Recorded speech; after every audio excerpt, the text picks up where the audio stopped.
ফাঁকা, শুধু নিচে ভিটা আছে, ভিটা বুঝেন তো, মানে নিচে ভিটাটা আছে, উপরে কিচ্ছু নাই, অনেক মানে কয় ডজন যে হবে হিসাব নাই। আমি গিয়ে বললাম কাহিনী কি, মাঝখানে কি আগুন লেগেছে না কি হয়েছে, এটা তো মানে এরকম তো কল্পনা করি নাই। দেখে গেলাম জীবন্ত এলাকা, আইসা দেখি পুরাই মুর্দা, কাহিনী কি? আমারে বললো হুজুর 2 গ্রামে মারপিট লেগেছে, লাগার পর এই গ্রাম ওদের উপর হামলা চালিয়েছে প্রতিশোধ নিতে এসে, ওরাও এদিকে আগুন টাগুন লাগিয়ে পুড়িয়ে দিয়েছে, এরপর যা কিছু বাকি ছিল নিজেরাই খুলে নিয়ে এলাকা ছেড়ে পালিয়েছে, এখন সবাই মামলার আসামি ওয়ান্টেড হয়ে এক একজন এক এক জায়গায় লুকিয়ে আছে। তাহলে এই যে দুনিয়ার মধ্যে এখন মারপিট চলে, এগুলো চলতো আগে ওই জাহেলি যুগে, আল্লাহ রসুল সাল্লাহ ইসলাম যাওয়ার আগে। নবী যাওয়ার পর মিটাই দিলেন আলহামদুলিল্লাহ, একদম আর কোনো ঝামেলা নাই। আউস খাজরাজ মিটলো মিটলো, মুহাজির আনসার সব এক হলো। লেকিন একদিন যুদ্ধের মাঠে তো এমনি পেরেশানি শেষ নাই। এর মধ্যে যুদ্ধের মাঠে এক মুহাজির সাহাবি আর এক আনসারি সাহাবির মধ্যে ঝগড়া লেগে গেল। লাগতেই তো পারে, মানুষ তো অস্বাভাবিক কিছু না, দুইজনের ঝগড়া লেগে গেল। মুহাজির মানে বুঝেন, তার বাড়ি কই, ধরেন মক্কায়। আনসার সাহাবি, তার বাড়ি কই, মদিনায়। দুইজন এক এলাকার না দুই এলাকার? এক এলাকার না দুই এলাকার? যেমন আমার বাড়ি সিলেট, আপনার বাড়ি কই, এই ভাটারা থানায়। মনে করেন এখন আমি আসলাম আপনার এলাকায়, আপনার সাথে ঝগড়া হচ্ছে, বলে কোনো কারণে ঠাস করে লাগাই দিলাম একটা আপনারে, আপনার কেমন লাগবে? হায় রে, বাইরের মানুষ এসে এলাকার ছেলের গায়ে হাত তুললো, ডাক আমাদের দোস্ত আহবাবরে ডাক, হয় না এরকম? তো মুহাজির সাহাবি এক কথার ফাঁকে একটা লাগাই দিলেন আনসারি সাহাবিকে। ঝগড়ার মধ্যে তো হতেই পারে, তিনি একটা রাগের মাথায় একটা দিয়ে দিলেন। আনসারি সাহাবি একটা চিৎকার দিলেন, ইয়া লাল আনসার, হে আনসারীরা, কে আছো, কই আছো, জলদি আসো, হেল্প মি, আমারে বাঁচাও, আমার পাশে এসে দাঁড়াও। তিনি ডাক দিলেন। মুয়াজ্জিজ সাহাবী চিন্তা করলেন, ও ডাক দিল, ওর ডাকে যদি সবাই আসে, একা তো পুরো গণধোলাই খাওয়া লাগবে আজকে সবার কাছে। তিনি ডাক দিলেন, ইয়া আলাল মুহাজিরিন, হে মুহাজির সাহাবীরা, তোমরা কই আছো, তোমরা জলদি আসো, আমার পাশে দাঁড়াও। এখন একদল এসে দাঁড়ায় গেল সেই মুহাজির সাহাবীর পাশে, যারা মক্কা থেকে বা অন্য এলাকা থেকে হিজরত করে এসেছে। আর এক দল এসে দাঁড়ায় গেল আনসারি সাহাবীর পাশে। দল হয়ে গেল কয়টা? অথচ মুসলমানদের দল থাকা কয়টা? দল থাকা দরকার একটা, দল হয়ে গেল দুইটা। এখন দুই দলের মধ্যে যুদ্ধ লেগে যাবে এই অবস্থা। যুদ্ধের মাঠে তো জিনিসপাতি হাতে আছেই, হাত থাকতে মুখে কি, এই হাতে জিনিস থাকা আর না থাকায় পার্থক্য আছে। যেমন বাংলাদেশ আর পাকিস্তান, আমি মাঝে মাঝে শুকরিয়া আদায় করি যে 71-এ আল্লাহ আমাদেরকে বড় একটা দুর্যোগ থেকে বাঁচিয়েছেন। কিভাবে? পাকিস্তানে অধিকাংশ বড় আলেমের নাম বললে নামের আগে শহীদ শব্দটা বলে লাগে। দেখেন, এখনো যারা জিন্দা আছেন অধিকাংশ এমন যাদের উপর একাধিকবার হামলা ইতিমধ্যে হয়ে গিয়েছে। আল্লামা তাকি উসমানী হাফিজাহুল্লাহ বলবেন কয়বার হামলা হয়েছে ঘাটাঘাটি করেন। আল্লামা আওরঙ্গজেব ফারুকি বলেন কয়বার হামলা হয়েছে ঘাটাঘাটি করেন। এমন ইলিয়াস গুম্মান সাহেব, মঞ্জুর বেঙ্গল সাহেব যারা দেশে আসেন, বাংলাদেশে এসে ওয়াজ করেন, দেখবেন পাকিস্তানে ওয়াজ করলে পেছনে পুলিশ AK-47 নিয়ে বা বন্দুক নিয়ে দাঁড়ায় থাকে। হঠাৎ দেখলে মনে হবে কিরে ভাই, এরা আবার কারা? হুজুর ওয়াজ করছে, দুই পাশে দুইজন সেই রকম দাড়িওয়ালা বডিওয়ালা দুইজন দাঁড়ায় আছে। হঠাৎ দেখলে ভয় লাগবে। কাহিনী কি? কাহিনী হলো ওইখানে অস্ত্র যেহেতু অ্যাভেলেবল, একদল আরেক দল খালি মাহফিলে মাইকে গালি দেয় না, চান্স পাইলে গুলি করেও মেরে ফেলে। আর দলের তো অভাব নেই, শিয়া কাদিয়ানি এই সেই কত দল আছে, চান্স পাইলে একদল আরেক দলরে মারতে থাকে। এমনকি যে গত মাসে আমাদের দাওয়াতে বাংলাদেশে আসলেন আল্লামা আওরঙ্গজেব ফারুকি হাফিজাহুল্লাহ। প্রথম দিন আমাদের মাহফিল ছিল রাজশাহীর নওগাঁয়, সেই বদরি কাফেলার বিশাল আয়োজন। মাশাআল্লাহ, দেখলাম আল্লাহর বান্দা আগের রাতে এসে বাংলাদেশে মাত্র এসেছেন, পাকিস্তান থেকে ডাইরেক্ট ফ্লাইট এখনো নাই, ওই বহু আরেক দেশ হয়ে বিশাল জার্নি করে দেশে এসেছেন। এসে এয়ারপোর্ট থেকে বের হলেন রাত 2টার পরে। ফজর হতে আর কয় ঘন্টা বাকি আছে, ওই বাসায় এসেই সবার আগে জায়নামাজ বিছিয়ে, উযু করে জায়নামাজ বিছিয়ে তাহাজ্জুদ পড়তে শুরু করে দিয়েছে। বুঝলাম হায়রে আল্লাহ, এত লম্বা সফর শেষে এখন তো ফরজ নামাজও আল্লাহ ছোট করে দিলেন, 4 রাকাতের জায়গায় 2 রাকাত। এই রাত্রে তাহাজ্জুদ, ফজরটা শেষ হলো, ঘুমের কোনো খবর নাই, ইশরাক পর্যন্ত ইবাদত, তারপর ইশরাকের নামাজ, আবার চাষতের সময় চাষতের নামাজ, আবার মাগরিবের সময় আওয়াবিনের নামাজ, ইবাদত আর ইবাদত। আমাদের এক সাথী কৌতূহলী প্রশ্ন করলো, হুজুর সফরে তো আল্লাহ ফরজও 4-2 বানায় দিলেন, আর আপনি এত নফল এত নফল এত নফল, এত প্রেশার নেওয়ার দরকার কি? আল্লাহ তো ইসলামকে সহজ করেছেন। তিনি এক বাক্যে জবাব দিলেন, দেখেন আপনারা বাংলাদেশের আলেম, আপনারা তো আমাদের পরিস্থিতিটা বুঝতে জটিল হবে। আমার উপর ইতিমধ্যে কয়েকবার হামলা হয়ে গিয়েছে, এবং এখনো আমার কাছে বিশ্বস্ত সূত্রে নিউজ আছে, ইতিমধ্যে তাদের কিছু এজেন্ট নিয়োগ করে রেখেছে পয়সা পাতি দিয়ে, চান্স পেলেই আমার যে কোনো জায়গায় শুট করে ফেলবে, গুলি করে মেরে ফেলবে।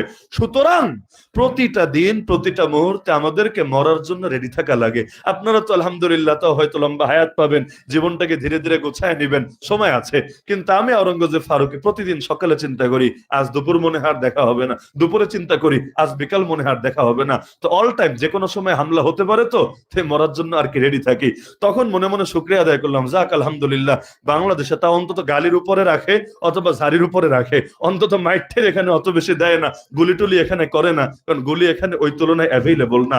অন্তত এই লাইনে আল্লাহ হেফাজত করেছে যে আমাদের অধিকাংশ আলেম স্বাভাবিকভাবেই যাচ্ছে ওই গুলি খেয়ে খেয়ে। যদিও শহীদ হওয়া কোনো ব্যর্থতার কথা না, শহীদ হওয়া তো মুমিনের জিন্দগির আসল আসল কামনা। শাহাদাত হ্যায় মাতলুব মাকসুদ মুমিন, না মালে গনিমত না কিশোর কুশাই। লেকিন এই শাহাদাত যদি হয় কুফরি অপশক্তির বিরুদ্ধে লড়াই করে ওদের গুলিতে, দিলের মধ্যে আলাদা সান্ত্বনা থাকে। লেকিন নামধারী মুসলমানরাই যদি মেরে ফেলে, দিলের মধ্যে তো এই কষ্টটাই লাগবে, হায় রে মুসলমান জাতি নিজেরাই ঠিকাদারি নিয়ে নিয়েছে নিজেদেরকে দমানোর জন্য। আল্লাহ হেফাজত করুক আমাদেরকে। তাহলে দল হয়ে গেল ওই সময় যুদ্ধের মাঠে কয়টা? দুইটা, এক পাশে মুহাজির, এক পাশে আনসার। সংবাদ পৌঁছে গেল নবীজির কাছে। আল্লাহর রাসূল এসে এমন এক ধমক দিলেন, মা বালু দাওয়াল জাহিলিয়া, জাহেলি যুগের কথাবার্তা তোমাদের মুখে কেন? আরে কি ব্যাপার এটা? এই যে দলাদলি যে হলো, দুই দল দুই দলরে ঢাকলা, এটা ইসলামী কথা না। নবী বলছেন এটা কিসের কথা? জাহেলি যুগের কথা। দাও হা, তোমরা এগুলো বাদ দাও, এগুলো ছেড়ে দাও। ফাইন্নাহা মুনতিনা, এগুলো পচা দুর্গন্ধময় ব্যাপার। তাহলে সারা পৃথিবীতে যত মুসলমান হবে, দল কয়টা? নেতা হবেন কয়জন? ভূমি হবে কয়টা? ভাই এটা ইসলামী শিক্ষা। আজকাল তো এটা নাই। কেউ বাঙালি, কেউ ভারতীয়, কেউ টার্কি, কেউ হলো সৌদি, কেউ হলো সিরিয়ান। এই যে ভাগাভাগি, এইটাও কিন্তু আমাদের খেলাফত পতনের ফল। এবং যতদিন এই ভাগাভাগি থাকবে, ওই খেলাফত খেলাফত বলতে বলতে মুখে ফেনা তুলে ফেললেও কাজ হবে না। খেলাফত দেশভিত্তিক হয় না, এক দুনিয়ায় এক খেলাফত থাকে, সব মুসলমানের একজন নেতা থাকে। ওই মুসলমানের আনুগত্য করাকে আল্লাহ ফরজ করে দিয়েছে। ওই কেন্দ্রীয় নেতা যিনি হবে, আবু বকর রাদিয়াল্লাহু আনহু জামানে উনি নেতা, বিরোধী নেতাকে। ওমরের জামানে উনি নেতা, বিরোধী নেতাকে। এখন বলবেন হুজুর বিরোধী দল তো থাকাই লাগে। হ্যাঁ লাগে, এটা লাগে গণতান্ত্রিক সিস্টেমে। কেন? কারণ না হলে বাক স্বাধীনতাটুকুও মানুষ পায় না। আরে বিরোধী দল থাইকাও তো পায় না, বিরোধী দলটা দৌড়ের উপর রাখে। এই বাংলাদেশে স্বাধীনতার পর থেকে আজ পর্যন্ত দেখেন না, ওই গণতন্ত্র শুধু কাগজে কলমেই পাবেন, আর বাস্তবে সবাই ধান্দাতন্ত্র চালাবে। ধান্দাতন্ত্র, ধান্দা, যার ধান্দা যেটা সে সেটা চালাবে। না হলে এই দেশে যদি অন্তত গণতন্ত্র মানত, আমি আল্লাহর নামে কসম করে বলতে পারবো অধিকাংশ জনগণ ইসলামের পক্ষে যেহেতু আছে, অন্তত আইন আদালতে, বিধান সংবিধানে ইসলামী নিজামে কায়েম করত। কারণ গণতন্ত্র মানে এটা না যে অধিকাংশ জনগণ যা চাইবে তা হবে। অধিকাংশ জনগণ যা চায় বাংলাদেশ উল্টাটা হয়। বেশ্যাখানা কে চায়? খুলে রেখেছে। বেশ্যাখানা কে চায়? খুলে রেখেছে। মদের বার কয়জনে চায়? লাইসেন্স দিয়ে রেখেছে। এমনকি সংবিধানে পর্যন্ত লিখে রেখেছে সকল ক্ষমতার উৎস জনগণ। এমনকি গণতন্ত্র, ধর্ম, তারপর ধর্মনিরপেক্ষতাবাদ, জাতীয়তাবাদ, সমাজতন্ত্র, এগুলোকে বানিয়েছে রাষ্ট্র পরিচালনার মূলনীতি। নাউযুবিল্লাহ। তো এগুলো কোন জনগণের চাওয়া? কোন জনগণ? অথচ অধিকাংশ জনগণ যা চায় সেটার নাম পর্যন্ত ওরা মুখে আনে না। দেখেন না, কাদিয়ানীরা কাফের, এই কথাটা পর্যন্ত মুখ দিয়ে আসতে চায় না। ক্ষমতায় যারা যায় ওরা তো নামও মুখে আনে না, যারা যায় না তারাও বলে এগুলো আইনের কথা না, এগুলো আইনের কথা না, আমাদেরকে আইন শেখাতে আসে। বাহ, কি সুন্দর আইন শেখাতে আসে আমাদেরকে। কোন আইনের দোহাই দিবা? আল্লাহর আইন, নবীর আইন, কোরআনের আইন, হাদিসের আইন, ওই আইনে আছে রে ভাই। তো কোন আইনের দোহাই দিবা? আমেরিকার আইন, পশ্চিমাদের আইন, ব্রিটিশের আইন, মানবরচিত আইন, ওইগুলোর দোহাই দিয়ে আমাদের কি হবে? যে বলেছে লা ইলাহা ইল্লাল্লাহ, সে আল্লাহর আইনকে চূড়ান্ত মনে করে। আল্লাহর আইনের বিপরীতে যে আইন হয় ওই আইনকে জাহেলিয়াত মনে করে। নবী এসেছেন জাহেলিয়াতকে দমাতে। এমনকি বাউলরা যখন গালি দিল, কটূক্তি করলো আল্লাহরে নিয়ে, কয়টা নেতার মুখ থেকে প্রতিবাদ এসেছে বলেন? বলেন না আমার। তারা জানে না মনে হয়, তারা দেখে নাই এটা, তাই না? কয়জন নেতার মুখ থেকে প্রতিবাদ এসেছে? কিন্তু পাবলিক যখন ইট মারলে তো পাটকেল যাবেই, আঘাত হলে তো প্রতিঘাত আসবেই, অ্যাকশন হলে প্রতিটা অ্যাকশনের মোকাবেলায় রিয়াকশন থাকবেই। এগুলো তো বিজ্ঞানের স্বাভাবিক নীতি। তাহলে ওরা গালি দিয়েছে, পাবলিকও তো উত্তেজিত হবে, স্বাভাবিক। ওই সময় পাবলিকরে কিন্তু নেতারা ঠিকই গালি দিল। বেটা তোর যদি এত কাপুরুষ হয়ে থাকিস, তুই চুপ থাকলে সব টাইমে চুপ থাক। চুপ থাকলে, যে বাউল আল্লাহরে গালি দিয়েছে চুপ থাক, পাবলিক উত্তেজিত হয়েছে চুপ থাক, দুই টাইমে চুপ থাক, তা অন্তত আল্লাহরে বলতে পারবে আল্লাহ আমার বুকের পাঠা কম, সাহস টাহস কম, এজন্য আমি উভয় জায়গায় নীরব থেকেছি। লেকিন ওই আল্লাহরে গালি দিলে তোমার কথা পাওয়া যাবে না, আর পাবলিক উত্তেজিত হলে ল্যাঞ্জাটা লুকায় রাখতে পারবা না। এমন যারা হয় ওরা নিজেদেরকে আল্লাহর বান্দা নবীর উম্মত পরিচয় দেওয়ার যোগ্যতায় রাখে। সুতরাং আমার সব বার্তার মূল বার্তা, ইসলামে জাতীয়তার দরকার আছে নাকি নাই? মুসলমানরা সকলে এক জাতিতে পরিণত হওয়ার, এক দেহ হওয়ার দরকার আছে নাকি নাই? আজও যদি না পারেন, দুদিন আগে বা পরে দেখবেন আপনাদেরকে দিয়ে আপনাদেরকে দমায়া ছাড়বে। কাটা দিয়ে যেভাবে কাটা তোলে, কাফের এক দলকে দিয়ে আরেক দলকে দমাবে। বিগত সরকার কি করতো দেখবেন, হুজুরদের এক দলরে কাছে টানতো আর এক দলরে মাইরের উপর রাখতো।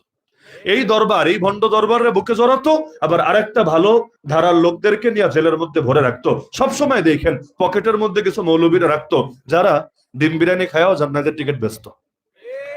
পোলাও খাচ্ছেন না, ডিম বিরিয়ানি খায়াও জান্নাতের টিকিট ব্যস্ত, এরকম কিছু লোকরা পকেটে রাখতো। আরে এরা কেন? ফেরাউনও তো রাখতো। ফেরাউন জাদুঘর ভাড়া করার দরকার কি? নবী মুসারে মারলে তোরে কেনা করবে? বাচ্চাকালেই তো মারতে চেয়েছিলি, জন্ম নেওয়ার আগেই তো মৃত্যুদণ্ডের রায় দিয়েছিলে, এখন বয়সকালে, বয়সের সময় মারতে আবার তো জাদুঘর ভাড়া করা লাগবে কেন? এইটাই নীতি, এইটাই নীতি। ওরা জানে ডাইরেক্ট মারলে পাবলিক খাবে না আর উত্তেজিত হবে, এজন্য চায় এক দলরে দিয়ে আরেক দলরে দমায় আস্থা নষ্ট করে এরপর তারা তাদের বিরুদ্ধে অ্যাকশনে যাবে। এজন্য ব্রিটিশরা টাকা দিত কাদিয়ানীদেরকে। কেন? কাদিয়ানীদের টাকা দেওয়া তোমার দরকার কি? এই টাকা তুমি গইলা খাও না পানি দিয়া, দরকার কি? দরকার হলে এটা কাদিয়ানী পয়সা খেয়ে ফতোয়া দিত জিহাদ হারাম হারাম হারাম। এখন জিহাদ হারাম যদি ফতোয়া দেয়, কিছু মুসলমান তো অন্তত দমবে, সবাই না দমুক, কিছু তো দমবে। বাস এইটাই ওদের পুঁজি, কারণ ওরা জানে জিহাদ যতদিন থাকবে, দুদিন আগে বা পরে ব্রিটিশের ঠিকই গাট্টি বস্তা নিয়ে পালাতে হবেই হবে। সুতরাং আমার সব বার্তার মূল বার্তা, সকলে আল্লাহর জন্য ঐক্যবদ্ধ হতে রাজি আছেন না ইনশাআল্লাহ? দেশের জন্য, দলের জন্য বলছি না, কার জন্য? আল্লাহর জন্য। আল্লাহ সবার উপরে, আল্লাহ সবার উপরে। সুতরাং আসেন আল্লাহর জন্য আমরা ঐক্যবদ্ধ হয়ে যাই। এমনকি মুসলমানের সাথে মুসলমানের যত ঝামেলা আছে মিটমাট করে ফেলেন। অনেকের আত্মীয়দের সাথে সম্পর্ক ঠিক নাই, আল্লাহর রাস্তে ঠিক করে ফেলেন, না হলে কিয়ামতের দিন আল্লাহ নিজে আপনার বিরুদ্ধে বাদী হয়ে যাবেন। আর রাহিম মিনার রহমান, মান ওয়াসালাহা ওয়াসালতুহু ওয়া মান কাতাহা বাতাতুহু। আল্লাহ বলেছেন আত্মীয়তা আমার থেকে এসেছে, আমার থেকে। যে ঠিক রাখবে আমিও তার সাথে ঠিক রাখবো, যে ছিন্ন করবে আমিও তার সাথে ছিন্ন করব। এমনকি 3 দিনের বেশি কোনো মুসলমানের সাথে রাগ করে থাকবেন না। সর্বোচ্চ কয়দিন? সর্বোচ্চ কয়দিন? 3 দিন। 3 দিনের বেশি যাতে না যায়। হ্যাঁ, এটা আবার বৈধ সম্পর্কের ক্ষেত্রে। অবৈধ সম্পর্কের ক্ষেত্রে আবার এই নীতি খাটায় না যে হুজুর আমি তো হুজুরদের ওয়াজ শুই না, রিলেশন ছাড়ছিলাম, আপনি তো বলছেন 3 দিনের বেশি, এটা আসলে ঠিক না, আজকে গিয়া মেসেঞ্জারে আসসালামু আলাইকুম একটা দিব। না না, ওই ক্ষেত্রে না, বরঞ্চ বৈধ সম্পর্কের ক্ষেত্রে রাগারাগি হলেও 1 দিন 2 দিন 3 দিনের মধ্যে মিটমাট করে ফেলবেন, 4 নম্বর দিনে যাতে না যায়। আর মুসলমানের গোশত খাবেন না। গীবত করা মানে গোশত খাওয়া, গীবত করা মানে গোশত খাওয়া, মৃত ভাইয়ের গোশত খাওয়া খাবেন না। মুসলমানের জান নেওয়া যেমন হারাম, মাল নেওয়া যেমন হারাম, ইজ্জত নষ্ট করা এটাও হারাম, নিকৃষ্ট হারাম। সুতরাং এই কাজগুলো করবেন না। আল্লাহ আমাদের সবাইকে ঐক্যবদ্ধ হওয়ার, এক জাতি এক দেহতে পরিণত হওয়ার এবং আগামীর বাংলাদেশে ইসলামের পতাকা উড্ডীন করার তৌফিক দান করুন। আমিন। ওমা আলাইনা ইল্লাল বালাগুল মুবিন ওয়া আখিরু দাওয়ানা আলহামদুলিল্লাহি রাব্বিল আলামিন। হুজুর যেহেতু আছেন ইনশাআল্লাহ, হুজুর অত্যন্ত মূল্যবান দোয়া করবেন। এখন আমরা সকলে দোয়ায় শরীক হয়ে এরপর যাব ইনশাআল্লাহ। মুরব্বিদের দোয়া আল্লাহ কবুল করেন। সবাই দোয়ায় শরীক হন।